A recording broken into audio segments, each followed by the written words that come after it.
The Adventure of the Speckled Band. I looked at my notes. I had studied about 70 cases with my friend Sherlock Holmes in the last 8 years. Some were sad, some were funny, and many were strange. But none were normal. Holmes did not care about money. He worked because he loved his job. He only chose cases that were special or strange. One case was the most strange of all. It was about the Roylott family in Stoke Moran. This happened when I first started working with Holmes. We lived together on Baker Street. I did not write the story before because I promised to keep it secret, but now the woman who asked for silence has died. So I can tell the story. Many people talk about the death of Dr. Grimesby Roylott. Some things they say are worse than the truth. It was early April in 1883. I woke up and saw Holmes next to my bed. He was already dressed. Holmes usually got up late.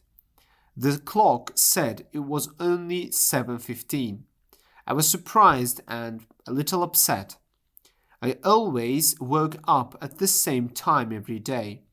"I'm sorry to wake you, Watson," Holmes said, "but everyone is awake today. Mrs. Hudson woke me, and now I wake you." "Is there a fire?" I asked. "No, a client. A young woman is here. She's very upset and wants to see me. She's waiting in the sitting room. When young women walk around London this early, something serious must be wrong. If it's an interesting case, I know you want to hear it, so I came to call you." "My friend, I don't want to miss it." I loved working with Holmes. It was exciting to see how he solved problems fast. His ideas looked like guesses, but they were always based on facts. I dressed quickly and went with him to the sitting room. A woman in black clothes and a big veil stood up when we came in. "Good morning, madam," Holmes said. "I am Sherlock Holmes. This is my close friend, Dr. Watson. You can speak to him like you speak to me. Ah, I see Mrs. Hudson made a fire. Please sit near it. I will ask for some hot coffee. You are shaking." "It is not the cold," the woman said in a quiet voice. She moved to the fire. "What is it, then?" Holmes asked. "It is fear, Mr. Holmes. I am very afraid." She lifted her veil. We saw she was very upset. Her face was pale and tired. Her eyes looked scared like an animal running from danger. She looked about 30 years old, but her hair was turning grey. She looked sad and tired. Holmes looked at her carefully and quickly. "Do not be afraid," Holmes said. He leaned closer and touched her arm. "We will help you. I think you came by train this morning." "You know me?" she asked. "No," Holmes said, "but I see a return train ticket in your left glove. You took the train early. Before that, you came in a dog cart on muddy roads." The woman looked very surprised. She stared at Holmes. "It is not magic," Holmes said, smiling. "I see mud on your left arm. There are 7 fresh spots. Only a dog cart throws mud like that. And only if you sit on the left side of the driver." "You are right," the woman said. "I left my home before 6. I got to Leatherhead at 6:20. Then I got the first train to Waterloo. Sir, I cannot take this stress any more. If it goes on, I will go mad. I have no one to help me. Only one person cares about me, but he cannot really help. I heard about you, Mr. Holmes. I heard from Mrs. Farintosh. You helped her when she needed it. She gave me your address. Oh, sir, can you help me too? Can you bring some light to the dark that is around me? I cannot pay you now, but in a month or 6 weeks I will get married. Then I will have my own money. I will not forget your help." Holmes turned to his desk. He opened a drawer and took out a small notebook. He looked inside. "Farintosh," he said. "Yes, I remember. It was about an opal crown. I think it was before your time, Watson. Madam, I will work on your case just as carefully as I did for your friend. About payment, I do not ask for a reward, but you may pay the costs when you are able. Now, please tell us everything that can help us understand your case." "Alas," said the woman, The worst part is that my fears are not clear. My worries are about small things. Others think they are not important. Even the one person I trust does not believe me. He does not say it, but I can see it in his words and eyes. But I heard, Mr. Holmes, that you can see the bad things in people's hearts. Maybe you can tell me what to do and help me stay safe. I am listening, madam. My name is Helen Stoner. I live with my stepfather. He's the last man from a very old Saxon family, the Roylotts of Stoke Moran, in the west of Surrey. Holmes nodded. I know that name, he said.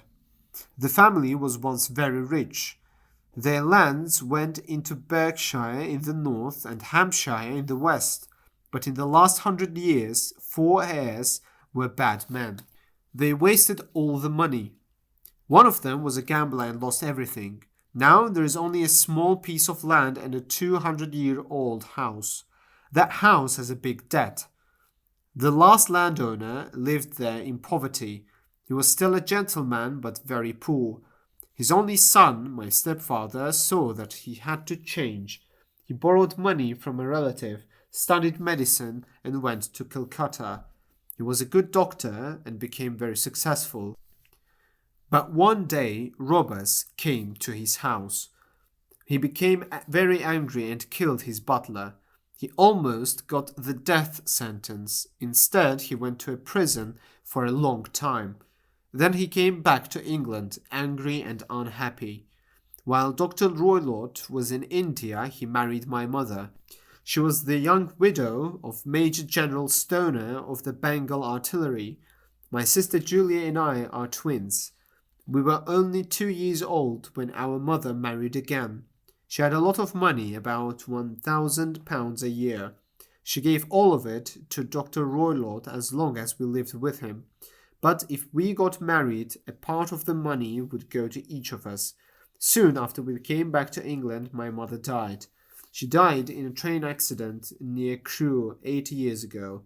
After that, Dr. Roylott stopped trying to work as a doctor in London. He took us to live with him in the old family house in Stoke Moran. The money our mother left was enough for everything we needed. There was no reason we could not be happy. But around that time, my stepfather changed a lot. At first, people were happy to see a Roylott back at Stoke Moran, but soon he stopped talking to the neighbours. He stayed in the house all the time. When he did go out, he often got into fights. The men in his family were always angry, and I think living in hot countries made it worse. He had many bad fights. 2 times he had to go to court. People in the village became afraid of him. When they saw him, they ran away. He was very strong and very dangerous when angry. Last week, he threw the village blacksmith into a river. I had to give all my money to stop him from getting into more trouble. He has no friends except some gypsies. He lets them live on the land. In return, they let him stay in their tents. Sometimes he goes away with them for weeks. He also loves Indian animals. His friend in India sends him animals. Right now he has a cheetah and a baboon. They walk around freely. People fear them almost as much as they fear him. You can understand now that my sister Julia and I were not happy. No servant wanted to work for us, so we had to do all the work in the house. When Julia died, she was only 30. Her hair had already started to turn white, like mine. Your sister's dead? Holmes asked. She died 2 years ago. I came here to talk about her death. We lived a lonely life, so we did not meet many people. But we had an aunt, Miss Honoria Westphale, who lived near Harrow. Sometimes we visited her. 2 years ago, Julia went to her house for Christmas. There she met a retired Marine major. They got engaged. When she came back, my stepfather found out, but he did not stop the marriage. Still, 2 weeks before the wedding, something terrible happened. It took my sister from me. Sherlock Holmes sat back in his chair with his eyes closed. His head rested on a cushion.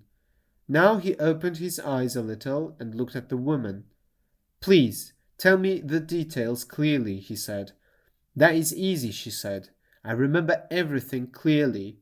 The house is very old. Only one part is used now. The bedrooms are on the ground floor. The sitting rooms are in the middle part of the house. The first bedroom is Dr. Roylott's. The second was Julia's.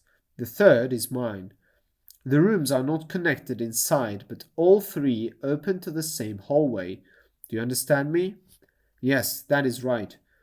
"The three rooms have windows that look out to the lawn. On that bad night, Dr. Roylott went to his room early, but we knew he did not go to sleep because my sister smelled his strong Indian cigars. She left her room and came into mine. She sat with me and talked about her wedding. At 11 o'clock she stood up to leave, but at the door she stopped and looked back. "Tell me, Helen," she said, "have you ever heard someone whistle in the middle of the night?" "No, never," I said. "Can you whistle in your sleep?" "No, I cannot." "Why?" "Because for the last few nights, about 3 men in the morning, I have heard a soft, clear whistle. I wake up when I hear it. I do not know where it comes from. Maybe from the next room, maybe from the lawn. I wanted to ask if you heard it." "No, I have not." "It must be those bad gypsies in the garden." "Maybe, but if it was on the lawn, I wonder why you did not hear it." "Ah, I sleep more deeply than you." "Well, it is not very important." She smiled and closed my door. A few minutes later, I heard her lock it. "Is it usual for you to lock your doors at night?" Holmes asked. "Always." "Why?" "I told you that the doctor had a cheetah and a baboon. We did not feel safe unless our doors were locked." "Good. Please continue." "That night I could not sleep. I had a strange feeling that something bad would happen. My sister and I were twins. You know that twins are very close. It was a wild night. The wind was loud and the rain hit the windows. Suddenly, I heard a wild scream from a scared woman. It was my sister's voice. I jumped out of bed, put on a shawl, and ran to the corridor. When I opened my door, I heard a low whistle like my sister said. Then I heard a loud metal sound. I ran down the hall. My sister's door was open and moving slowly. I was scared and waited to see what would come out. In the light I saw my sister. Her face was very pale. She looked scared. She moved like a drunk person. I ran to her and held her. Then her knees gave way and she fell down. She moved in pain and her body shook. At first I thought she did not know me, but when I leaned over, she screamed loudly. "Oh my God, Helen! It was the band, the Speckled band!" She tried to say more and pointed to the doctor's room. But she had another pain and could not speak. I called for my stepfather. He came quickly from his room in his robe. My sister was unconscious. He gave her brandy and sent for a doctor from the village, but no one could help. She slowly died without waking up.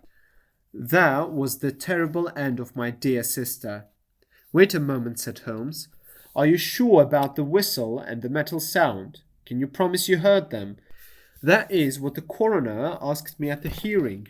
I think I heard it, but with the wind and the old house sounds, I might be wrong." "Was your sister wearing clothes?" "No, she was in her nightdress. In her right hand there was a burnt match, in her left hand a matchbox. This shows she lit a light and looked around when she was scared. That is important. What did the coroner find out?" "He looked carefully at the case. Dr. Roylott was known for bad behavior, but the coroner could not find the cause of death. They said the door was locked from the inside. The windows had old shutters with iron bars, locked every night. The walls and floors were checked and were solid. The chimney was wide but closed with big metal bars. So my sister was alone when she died. There were no signs of violence." "Did they check for poison?" "Yes, but no poison was found." "What do you think she died from?" "I believe she died from fear and shock, but I do not know what scared her." Were there gypsies near the house then? Yes, there were almost always some. What did she mean by the speckled band? Sometimes I think she was delirious. Sometimes I think she meant a group of people, maybe the gypsies. They wear spotted scarves on their heads. Maybe that is why she said speckled band. Holmes shook his head. He was not happy with the answers. This is a hard problem, he said. Please tell me more. 2 years passed. My life was lonely until recently. A month ago, a good friend asked to marry me. His name is Percy Armitage. My stepfather did not say no. We will marry in spring. 2 days ago, they started repairs in the west wing. My bedroom wall was broken. I had to move to the room where my sister died. I sleep in her bed. Last night I was thinking about her death. Then I heard the soft whistle again. I got up and turned on the lamp. Nothing was there. I was too scared to sleep. When morning came, I got a dog cart at the Crown Inn and came here to see you and ask for help. You did the right thing, said Holmes. But have you told me everything? Yes, I told you everything. Miss Roylott, you did not. You are protecting your stepfather. What do you mean? Holmes pushed back the black lace on her hand. On her white wrist were 5 red marks from fingers and a thumb. You have been hurt, said Holmes. The lady's face turned red. She covered her wrist. He's a hard man, she said. Maybe he does not know how strong he is. They were quiet for a long time. Holmes looked into the fire. This is a deep problem, he said. I need to know more details before we act. But we have no time to lose. If we go to Stoke Moran today, can we see the rooms without your stepfather knowing? He said he would go to town today for important business. He will be gone all day. No one will disturb you. We have a housekeeper, but she is old and slow. I can easily send her away. Good. Watson, do you want to come? Yes, I do. Then we will both come. What will you do? I have some things to do in town, but I will come back by noon to meet you. We will come early afternoon. I have some small work to do. Will you stay for breakfast? No, I must go. I feel better after telling you. I will see you this afternoon. She put her thick black veil over her face and left the room. What do you think about this, Watson? Asked Holmes, leaning back. It is a very dark and strange case. Yes, very dark and strange. If the lady is right that the floor and walls are strong and the door, window and chimney cannot be passed, then her sister was surely alone when she died. But what about the night whistles and the strange words of the dying woman? I do not know. When you think about the night whistles, the gypsies who know the doctor well, the doctor not wanting his stepdaughter to marry, the word band said by the dying woman, and the metal sound Miss Helen Stoner heard, I think the mystery can be solved this way. But what did the gypsies do? I cannot say. I see many problems with this idea. I agree. That is why we are going to Stoke Moran today. I want to see if the problems are very big or if they can be explained. But what? Holmes stopped speaking because our door opened fast. A very big man stood in the door. He wore a strange mix of clothes. He had a black hat, a long coat, and tall boots. He held a hunting stick. He was so tall that his hat touched the door frame. He was very white, too. His face had many wrinkles. His skin was yellow from the sun. His eyes looked angry, and his nose was thin and sharp. He looked like an old wild bird. "Who is Holmes?" he asked. "That is me, sir, but you surprised me," Holmes said calmly. "I am Dr. Grimsby Roylott from Stoke Moran." "Nice to meet you, doctor," said Holmes politely. "Please, sit down." "I will not sit. My stepdaughter was here. I found her. What did she say to you?" "It is a little cold for this time of year," Holmes said quietly. "What did she say to you?" the man shouted angrily. "But I heard the crocus flowers will bloom soon," Holmes said without fear. "Ha! You tried to trick me," the man said, stepping forward and shaking his stick. "I know you. You're Holmes, the troublemaker." Holmes smiled. "Holmes, the busy man. His smile got bigger. Holmes, the Scotland Yard helper. Holmes laughed. You talk well, he said. When you go out, please close the door. There is a strong wind. I will leave when I finish talking. Do not get into my business. I know Miss Stoner was here. I found her. I am dangerous. Look at this. He came close, grabbed a poker, and bent it with his big hands. Stay away from me, he growled. Then he threw the bent poker into the fire and left the room. He's a nice man, Holmes said, laughing. I'm not so big, but if he stayed, I could show him I am strong too. He picked up the poker and made it straight again with one strong move. Imagine him thinking I'm a police detective. This makes our case more exciting. I hope our friend will be safe. Now, Watson, let's have breakfast. Then I will go to Doctor's Commons to find some papers that may help us. It was almost 1 o'clock when Sherlock Holmes came back from his trip. He held a blue paper with notes and numbers. I saw the will of the dead wife, he said. To understand it, I had to check the prices of the investments. The total income then was nearly £1,100, but now it is only £750 because farm prices went down. Each daughter can get £250 if she marries. So if both girls marry, the stepfather will have very little money left. Even one marriage will hurt him a lot. My work shows he has strong reasons to stop any marriage. Now, Watson, this is serious. The old man knows we watch him, so if you are ready, we will get a cab and go to Waterloo. Please put your revolver in your pocket. A gun is good for men who can bend poker sticks. A gun and a toothbrush are all we need. At Waterloo, we got lucky and caught a train to Leatherhead. At the station, we rented a small carriage and drove 4 or 5 miles through nice Surrey roads. It was a perfect day with bright sun and a few clouds. Trees and bushes had new green leaves. The air smelled fresh and good. For me, the spring's nice feeling was strange with the dark case we had. My friend sat in front, arms crossed, hat over his eyes, thinking deeply. Suddenly, he tapped me on the shoulder and pointed. Look there, he said. A big park with many trees went up a small hill. At the top were the grey roofs and old walls of a very old house. Stoke Moran, he asked. Yes, sir, that is Dr. Roylott's house, said the driver. Some building work is there, said Holmes. That's where we go. There is the village, said the driver, pointing left. But to reach the house faster, go over the small fence and take the footpath through the fields. There is the lady walking. I think that lady is Miss Stoner, said Holmes, shading his eyes. Yes, we should do what you say. We got out, paid, and the carriage went back to Leatherhead.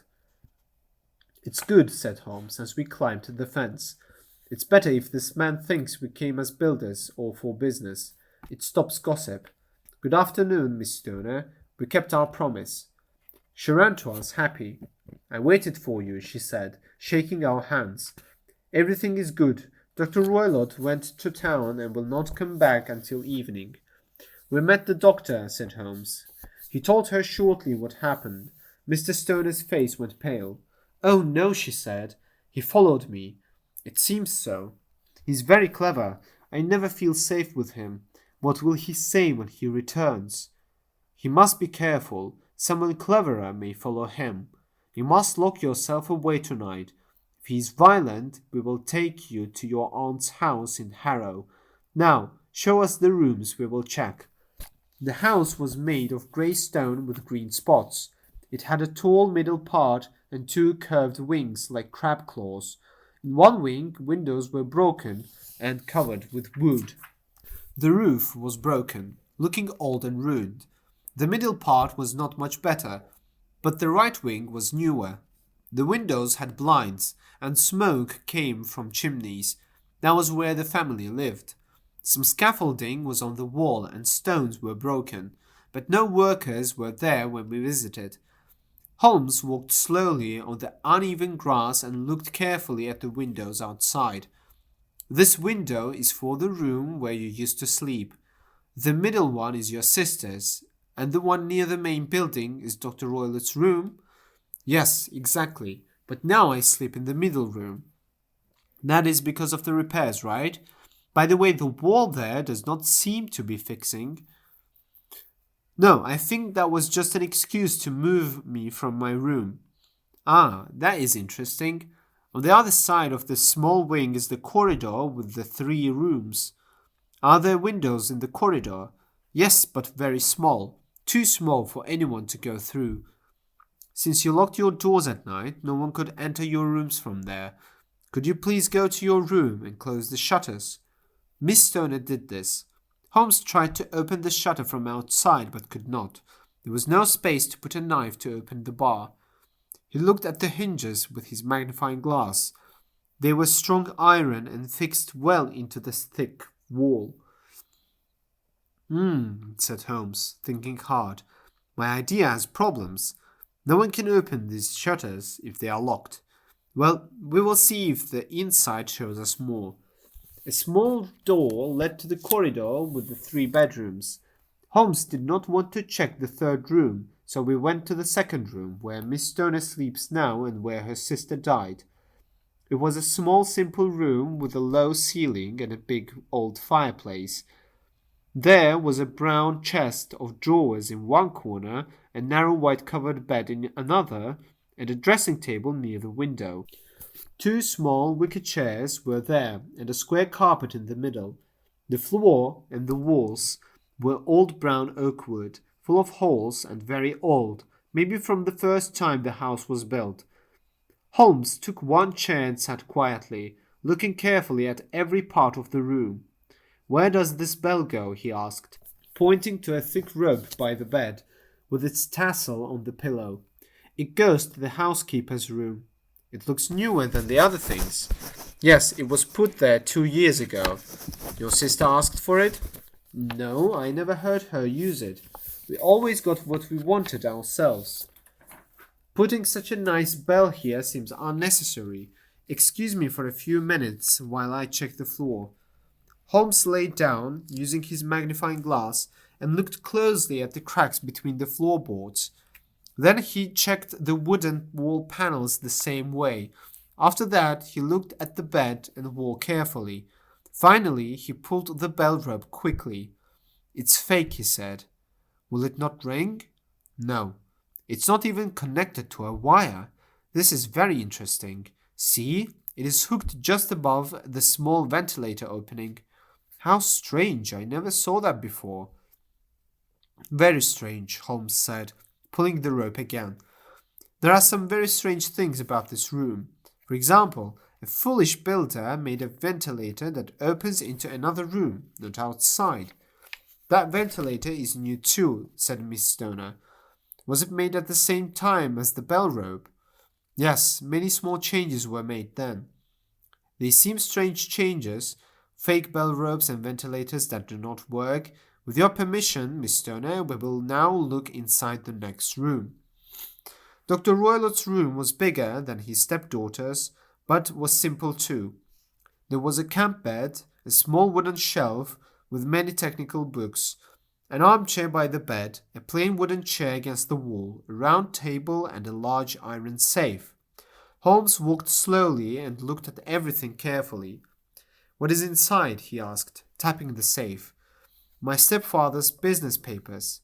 Oh, have you seen inside it? Only once, many years ago. I remember it was full of papers. Is there a cat inside, for example? No, that is a strange idea. Well, look at this. Holmes took a small saucer of milk from the top of the safe. No, we do not have a cat, but we do have a cheetah and a baboon. Ah, yes, of course. The cheetah is like a big cat, but milk is not enough for it, I think. There's one thing I want to check. Holmes sat in front of a wooden chair and looked carefully at the seat. Thank you. That is clear now, he said, standing up and putting away his magnifying glass. Look, here's something interesting. He saw a small dog whip hanging on one corner of the bed. The whip was curled and tied into a loop. What do you think, Watson? It is a normal dog whip, but I do not know why it is tired. That is not normal. Oh, it is a bad world. When a clever man uses his mind for crime, it is the worst. I think I have seen enough, Miss Stoner. With your permission, we will go outside on the lawn. I had never seen Holmes so serious and dark as when we left the room. We walked up and down the lawn many times. Miss Stoner and I did not want to interrupt his thoughts. It is very important, Miss Stoner, he said, that you follow all my advice. I will do that for sure. This matter is too serious to wait. Your life may depend on what you do. I am in your hands. First, my friend and I must stay all night in your room. Miss Stoner and I looked at him in surprise. Yes, it must be so. Let me explain. Is that the village inn over there? Yes, that is the Crown. Good. Can you see your windows from there? Yes, we can. When your stepfather comes back, say you have a headache and stay in your room. When you hear him go to bed, open your window shutters, unlock the window bar, put your lamp there as a sign to us, and then quietly go to the room where you used to sleep. I think you can stay there for one night, even with the repairs. Oh, yes, that is easy. You leave everything else to us. But what will you do? We will stay all night in your room and find out what makes the strange noise that scares you. Mr. Holmes, I think you already know what to do, said Miss Stoner, touching Holmes's sleeve. Maybe I do. Then please tell me what caused my sister's death. I want clearer proof before I say. Can you tell me if I am right that she died from a sudden fright? No, I don't think so. I think there was a real cause. Now, Miss Stoner, we must go. If Dr. Roylott sees us, our trip will be useless. Goodbye. Be brave. If you do what I said, we will soon stop the danger. Sherlock Holmes and I found a room and a sitting room at the Crown Inn. They were upstairs.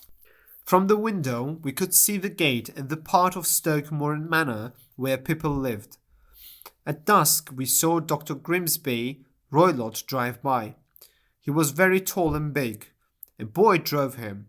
The boy had trouble opening the heavy iron gates. We heard the doctor shout loudly and shake his fists at the boy. The carriage went on.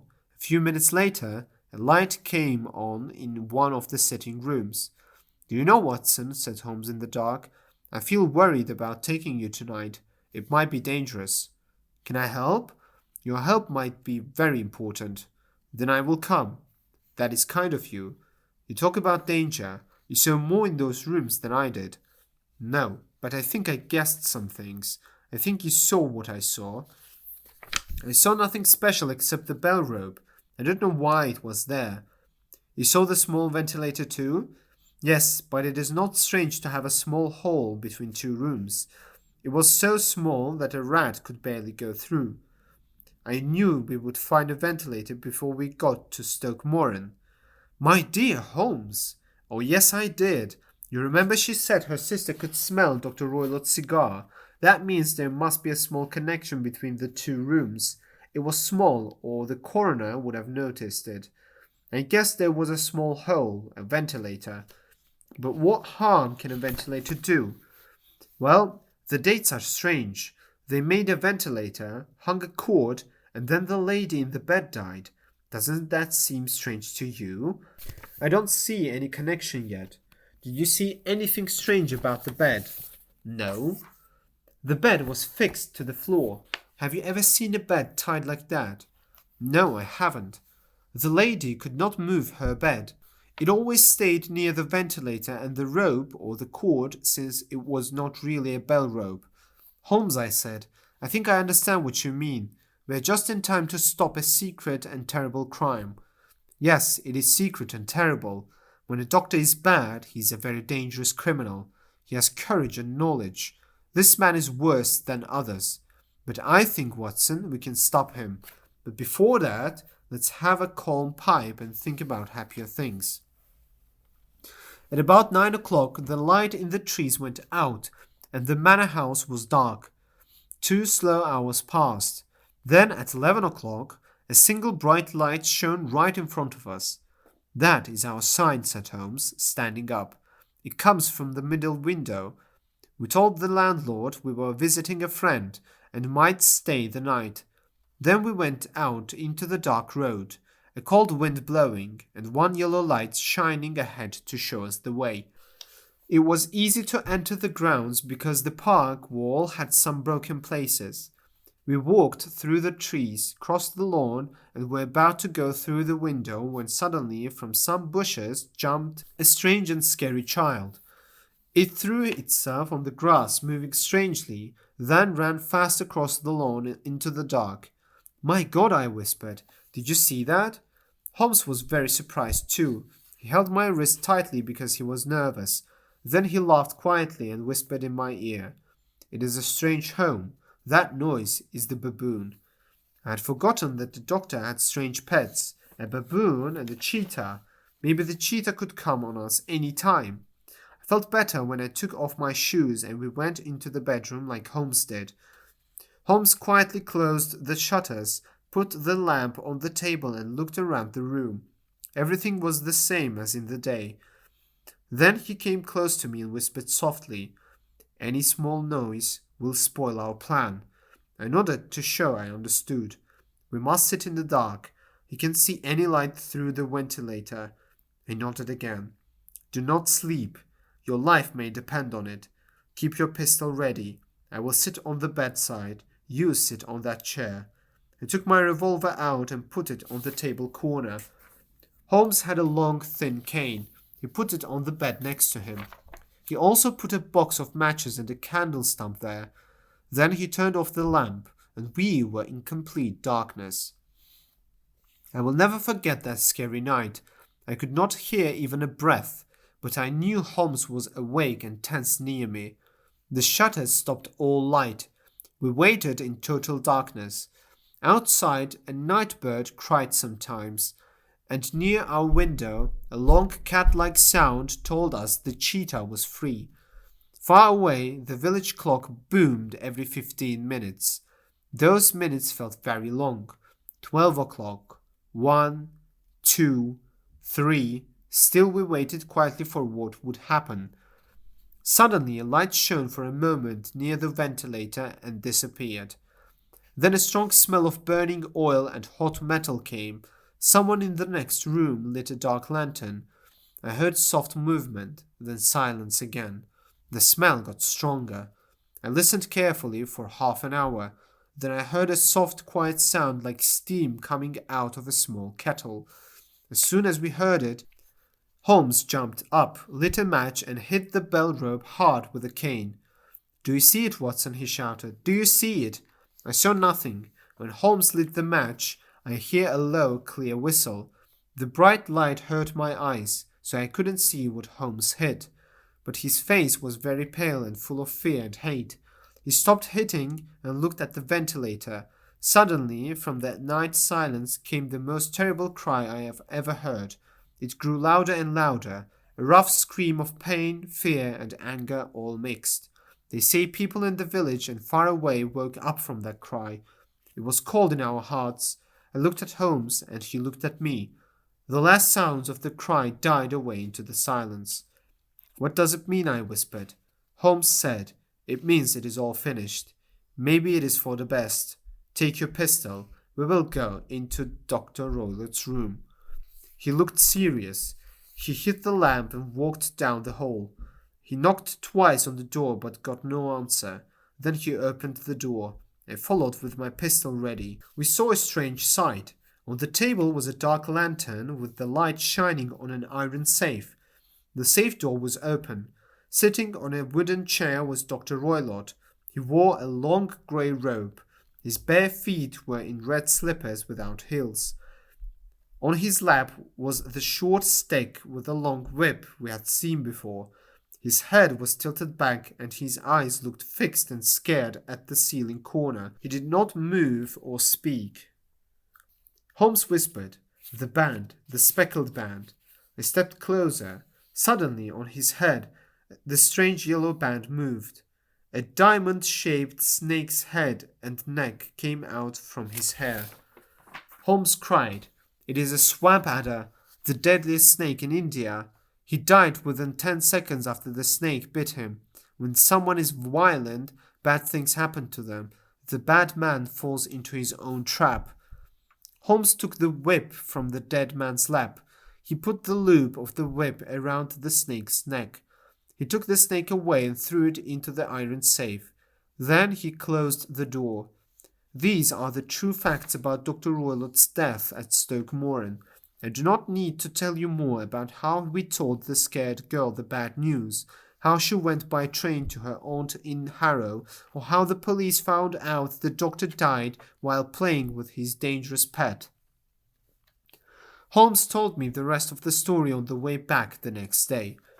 Holmes said, "I was wrong at first, Watson. It shows how wrong we can be if we do not have enough information. The gypsies and the word band made me think wrong things. The poor girl saw something quickly by the light of her match, and she used the word band for that. This made me think the wrong way. But when I saw that the danger could not come from the window or door, I looked at the ventilator and the bell rope. When I found out the rope was fake and the bed was fastened to the floor, I thought the rope was used by something going through the ventilator to the bed. I thought of a snake. I knew the doctor had animals from India, so I thought I was on the right track. The doctor was clever and cruel. He used poison that no doctor could find. The poison worked fast. The marks from the snake's bite would be very small. Then I thought of the whistle. The doctor must call the snake back before morning so the girl would not see it. He trained the snake, maybe by using the milk. He sent the snake through the ventilator at the right time. The snake crawled down the rope to the bed. Sometimes the snake might not bite the girl, but soon she would be bitten. Before going to his room, I had these ideas. His chair showed he stood on it to reach the ventilator. The safe, milk, and the tied whipcord removed all doubt. The metal noise Miss Stoner heard was her stepfather closing the safe quickly with the snake inside. When I made up my mind, I did what was needed. I heard the snake hiss, and you heard it too. I lit the light and hit the snake. Yes, and it went back through the ventilator, I said. Yes, and the snake turned on its master. Some of my cane hits made the snake angry. It bit the first person it saw. So I am partly responsible for Dr. Roylott's death, but I am not sorry about it.